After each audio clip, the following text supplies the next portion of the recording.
The end of the 50s signaled the dawning of a new decade, and with it, a new perspective reflected in the attitudes Negro, as we were called then, singers, songwriters, and musicians began to take in the crafting of their material and its message.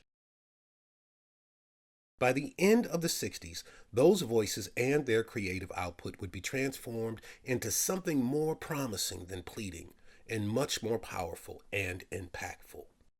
Whereas the 50s were a decade of socio-political awakening, transitioning from the Southern segregationist, racist Jim Crow laws and practices that plagued and permeated much of the nation to the burgeoning civil rights movement, the 60s saw African American artists forging their own distinct voices via the canonized conduits of the folk, gospel, jazz, and R&B musical genres.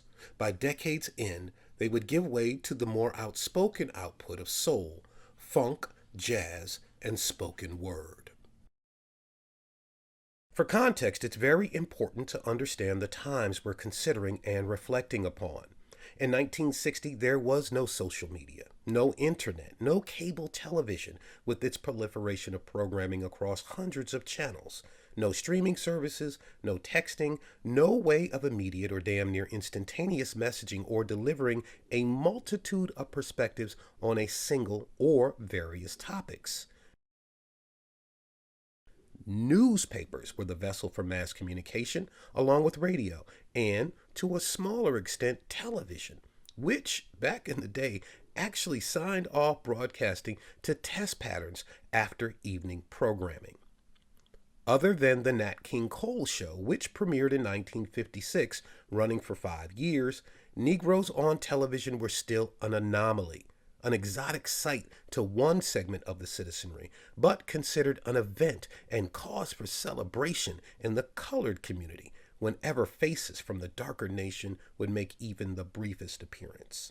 We were still years away from Bill Cosby, Greg Morris, and Diahann Carroll staking a claim to prime time, and music was the same.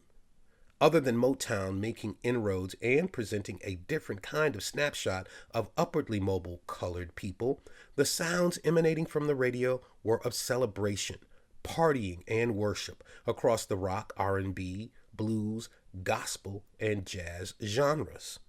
Some songs were about Negroes loving each other, and even fewer about upliftment or, God forbid, rebellion of any kind. Rock and soul's love child, hip-hop, wasn't even a thought, much less a glimmer in the culture's cornea. So it's easy for African Americans living in the 21st century to look back at our people and their circumstance then and pass judgment on them for seeming diminished, cajoled, and even subservient.